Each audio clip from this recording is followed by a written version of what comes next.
সরকারি আইনের ফাঁক আর ডিলারের অসাধু উপায়ে দুয়ারে রেশন থেকে বঞ্চিত গ্রাহকরা।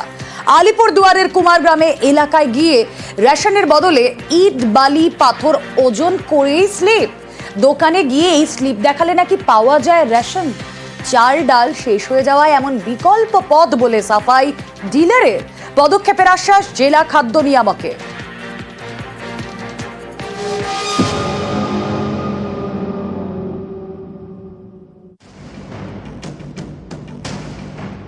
দুয়ারে রেশন রাজ্য সরকারের এই প্রকল্পে বাড়ি বাড়ি গিয়ে রেশন দেওয়ার কথা। এই প্রকল্পেই সরকারি আইনের ভাগ গলে ডিলারের অসাধু উপায়। অভিযোগ এর জেরেই আলিপুর দুয়ারের কুমারগ্রামে সরকারি প্রকল্পের সুবিধা পাচ্ছেন না গ্রাহকরা।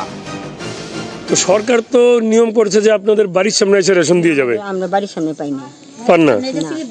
স্লিপ দিয়ে গেছে বলছে ওখান থেকে আনতে। আচ্ছা, স্লিপ যখন দেয় তখন তো জিনিস ওজন করলে পরে স্লিপ বের হয়। জিনিস ওজন করছে, পাথর দিয়ে ওজন করছে। কি দিয়ে ওজন করছে? পাথর। দুয়ারে রেশন প্রকল্পে এলাকায় গিয়ে ওজন করে রেশন স্লিপ দেওয়ার কথা। ওজন করলেই ইপস মেশিন থেকে বেরিয়ে আসে স্লিপ। স্লিপে লেখা থাকে রেশন সামগ্রীর পরিমাণ। ইপস মেশিনের লোকেশন সব সময় অন রাখতে হয়, এতে জানা যায় ডিলার কোথায় কোথায় গিয়ে রেশন দিচ্ছেন। এসব তো নিয়ম, কিন্তু কুমারগ্রামের লস্কর পাড়ায় কি হচ্ছে দেখুন। এখানে ইপস মেশিন ও দাড়িপাল্লা নিয়ে রেশন ডিলাররা গেলেন গ্রামে, কিন্তু চাল ডালের বদলে ওজন করলেন ইট বালি পাথর। ইপস মেশিন থেকে বেরিয়ে আসা স্লিপ ধরিয়ে দিলেন গ্রাহকদের হাতে। বলা হলো দোকান থেকে রেশন নিয়ে আসতে।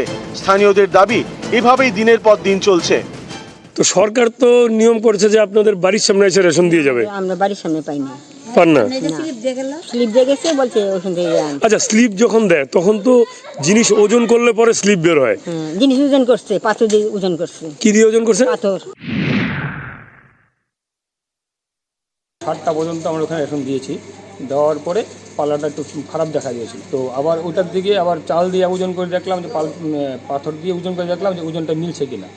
ঠিক আছে, তো ওখানের বাসিন্দারা বলছিল যে ঠিক আছে আমাদের তাহলে স্লিপ দিয়ে দাও, আমরা পরে ওখানে গিয়ে মাল তুলে নেব। না, এই বিষয়টি একদম যদি কোথাও করা হয়ে থাকে সেটা আইনত ঠিক নয়। এই বিষয়টি আমরা যথাযথ তদন্ত করে উপযুক্ত ব্যবস্থা একদম ইমিডিয়েটলি আমরা নেব। আলিপুরদুয়ার থেকে রাজকুমার কর্মকার, নিউজ 18 বাংলা।